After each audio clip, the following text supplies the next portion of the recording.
반갑습니다. 수학작가 김재근입니다. 오늘 13번째의 이제 스터디그램이라고 할게요. 저희 이제 시리즈가 될 것 같은데 그 첫 번째 나의 연구 분야에 대한 이제 이야기를 해보도록 하겠습니다. 그 첫 번째는 수학 불안입니다.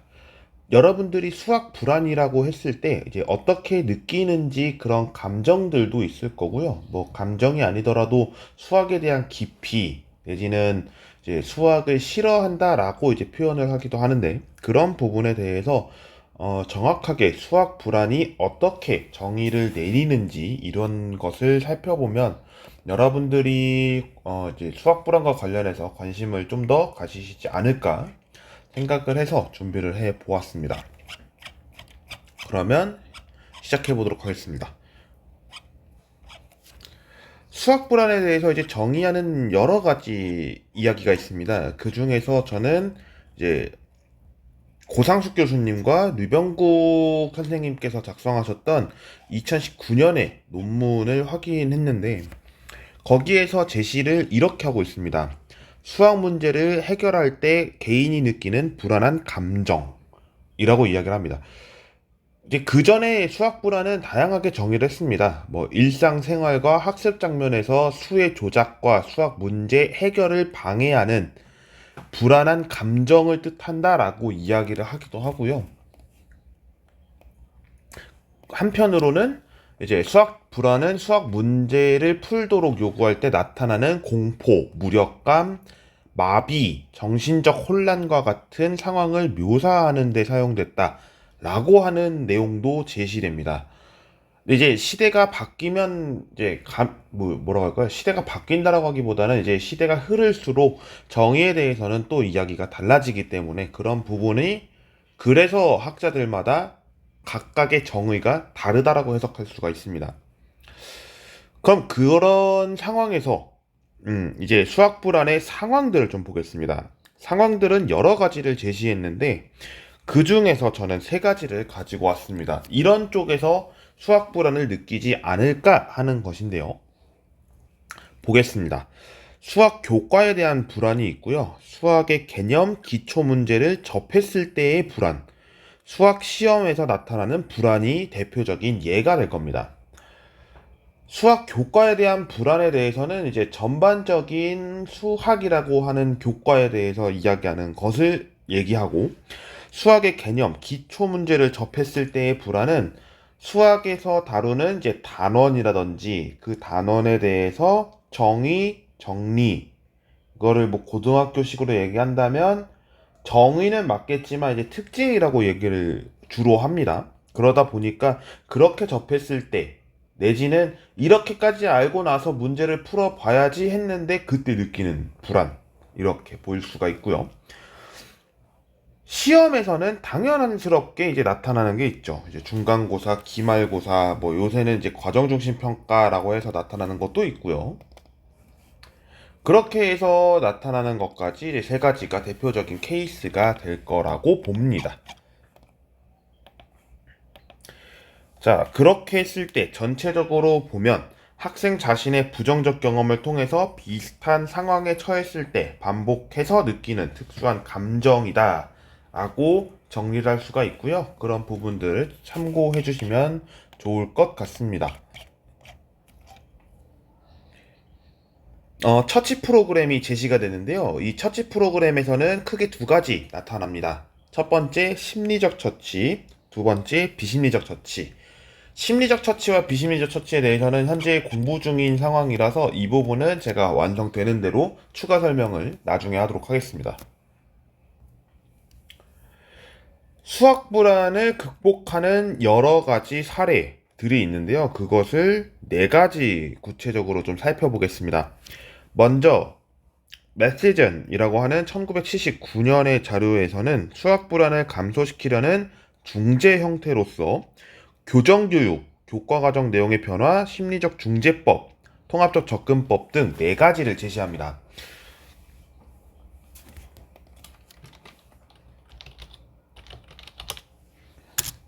여기서 이야기하는 이제 이 중재법에 대해서 이야기하는 게 미국에서 이제 진행을 했다라고 합니다. 근데 이렇게 하는 이유를 이제 물어보게 되면요. 다음과 같이 설명할 수 있습니다. 수학 불안을 감소시킨다라는 게 1번이고요. 그 감소를 시켰을 때 나타나는 뒤에 후속의 결과들이 있을 겁니다. 그 결과들의 대표적인 케이스가 수학 성취도가 되겠죠. 성취도는 향상시킨다, 불안도는 낮아진다 라고 하는 이 명제를 증명하기 위해서 여러 가지 이제 실험을 하게 되는데, 인간에게 실험이기 때문에 굉장히 조심스러운 부분도 있죠. 그리고 나서 허혜자 교수님께서 제시했던 1996년의 수학 불안 감소 방법에 대해서 세 가지를 제시하는데요. 이 세 가지가 심리 중점 처치, 그리고 비심리적 중점 처치, 세 번째 개인 교수 처치 이렇게 제시를 하고요. 그다음에 웨슬리안 유니버시티에서 제시했던 매스 안자이어티 클리닉 프로그램에 대해서는 이제 네 가지 단계를 제시하는데, 이 네 가지 단계가 OT를 먼저 합니다. OT는 여러분들이 알고 있는 오리엔테이션이고요. 그 다음에 진단, 테스트를 하고, 그 다음에 수학 교실을 운영한 다음에 대수 복습 강좌를 진행한 사례에 대해서 진행을 했다라고 밝힌 바 있습니다. 그리고 국내에서 수학 불안의 감소를 위해서 처치 프로그램이 도입된 것은 2019년 김현주 박사님과 고상숙 교수님께서 제시했던 KUTF 프로그램입니다. UTF라고 하는 것이 좀 새로울 텐데요. UTF는 이제 영어의 앞글자를 따서 만들게 된 세 가지의 경우이고요. 그 단계가 understanding, treatment, 그리고 feedback입니다.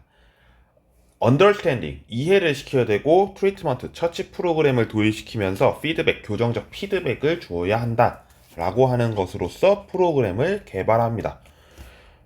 여러 가지 이제 사례들이 있는데, 그 중에서 국내에서는 이제 KUTF 프로그램이 대표적인 예가 될 수 있습니다. 수학 불안이라고 했을 때 여러분이 이제 연구를 하시게 되는 입장에서 살펴보면 다음의 내용이 언급될 수 있습니다. 굉장히 많은 연구가 진행이 되고 있고, 되는 중이고, 또 될 예정에 있습니다. 저 또한 이 소재가 가장 큰 1번이 되는데요. 그 내용을 좀 살펴보겠습니다. 먼저 검사지가 되겠습니다.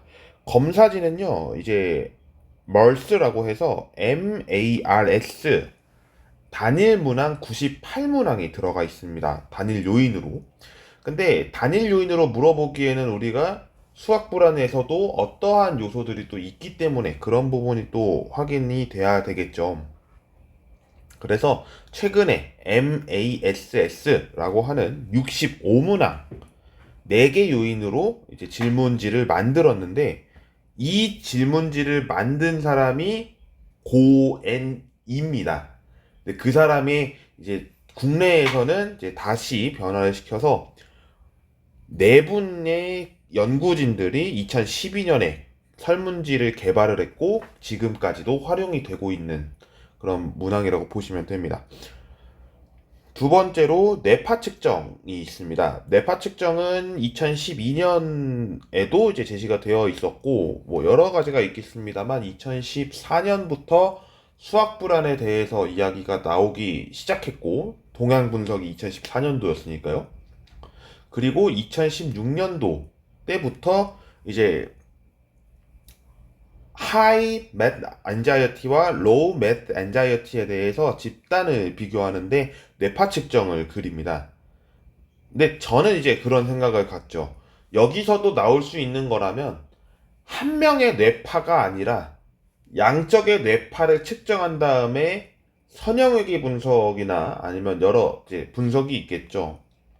그런 분석을 통해서 나타나는 그래프의 형태를 일반적으로 보여준다면 그것이 곧 수학 불안에서 느끼게 되는 일반적 감정들, 그런 것들이 되지 않을까 생각을 합니다.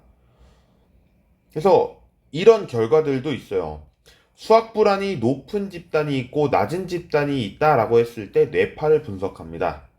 그랬을 때 수학 불안이 높은 집단이 낮은 집단보다 뇌파가 상대적으로 더 높은 진폭을 기록합니다. 그럼 이 얘기는 뭐가 되냐면 뇌파를 측정했기 때문에 수학에 대해서 우리가 이제 워킹 메모리라고 하는 작업 기억이 들어가는데 이 작업 기억에 대해서도 또 논할 수가 있게 되는 거죠. 그래서 더 많은 뇌를 사용하게 되는 건지 아니면 더 적은 작업 기억을 통해서 수학에 습득하는 건지 이런 부분을 제시를 하게 되는 내용이 있다라고 보시면 되겠습니다. 세 번째, 심리학과 연결돼서 처치 프로그램 개발 그리고 검증이 진행이 됐죠. 아까 말씀드렸던 심리적 처치, 비심리적 처치를 말씀드렸고 UTF에 대해서도 그 T라고 하는 트리트먼트가 사이컬러지, 넌 사이컬러지라고 하는 내용으로서 프로그램은 개발이 됐습니다. 물론 더 많은 개발을 할 수 있겠죠. 현재까지는 국내에서 제가 본 연구들을 봤을 때 산술 영역, 함수 영역으로 봤는데요. 이것을 나중에 뭐 기하 영역이라든지 아니면 대수 영역이라고 했을 때 이야기를 할 수 있는데, 기하 같은 경우에는 이제 또 한 명의 학자가 등장합니다. 이제 학자의 이름을 했을 때 나타나는 내용들도 여기에서 반영할 수 있다라고 하는 것이 있고요. 그랬을 때 군집 분석을 해서 뇌파 분석까지 한 다음에 나타나면 굉장히 큰 연구가 되기 때문에 이 부분은 좀 뭐랄까요? 몇 년 걸리는 그런 데이터를 가져야 논문을 쓸 수 있다라고 보여집니다. 네 번째로는 성차 연구 후 간격 줄이기가 있습니다. 이제까지 연구들은 성차 연구들이 많았고 특히 수학에서는 남자들이 여자보다 수학이 강점이 있다라고 제시를 하고 있었죠. 근데 여러분들이 혹시나 보고서나 논문들을 보셨겠지만 남자와 여자의 수학의 성적에 대해서 격차가 점점 줄어들고 있고 한편으로는 여자가 남자를 앞선다라는 데이터도 몇 있습니다. 그랬을 때 우리는 이 성차 연구에 대해서 국내에서는 여기까지를 제시하는데 이걸 더 나아가서 연구를 어떻게 하냐면 간격 줄이기, 그러니까 이제 사이즈를 줄인다라고 표현을 합니다. 그렇게 해서 연구를 진행하는 내용들도 간혹 있습니다. 그리고 국내에서 만약에 이 부분이 제시가 된다면 또 굉장히 큰 핫한 이슈라고 저는 보여지는데요. 연구를 하게 된다면 이런 부분도 좀 좋은 데이터가 되지 않을까 생각을 합니다. 어쩌면 이런 것도 있죠. 학습에 관련해서 남자가 강점인 학습 부분이 있고 여자가 강점인 학습 부분이 있을 겁니다. 그 데이터들을 제공을 했을 때 남자와 여자의 극대화를 볼 수가 있을 텐데 그런 것들도 하나의 처치 프로그램을 개발하게 된다면 또 이야기는 달라질 수 있지 않을까 생각을 합니다. 자, 오늘 제가 준비한 영상은 여기까지입니다. 어떻게 할까 고민이 많았습니다. 고민이 많았는데 오늘 이렇게 제시를 하게 되면서 여러분께 좀 더 도움이 되길 바랍니다. 그리고 되었길 바랍니다. 수학 불안에 대해서는 이야기할 게 굉장히 많습니다. 왜냐면 아까 말씀드렸듯이 뇌파 측정에 대해서 연구가 한창 진행이 됐다라고 했는데 그 내용이 여러분들에게도 궁금해할 거고요. 뭐 뇌파가 아니더라도 처치 프로그램이 어떻게 진행되는지 궁금하신 분들도 있을 텐데 그런 부분들도 제가 언급할 수 있으면 언급을 향후에라도 지시를 하도록 하겠습니다. 그럼 오늘 영상 여기까지 진행을 하도록 하고요. 시청해주신 모든 분들께 감사의 인사를 전하면서 마치도록 하겠습니다. 다음번에도 아마 스터디그램 14번 영상으로도 찍을 예정이 있는데 그 내용도 여러분께 제시할 수 있다면 제시하도록 하겠습니다. 구독, 좋아요 한 번씩 부탁드리고요. 마지막으로 다시 한 번 더 감사드립니다. 고맙습니다.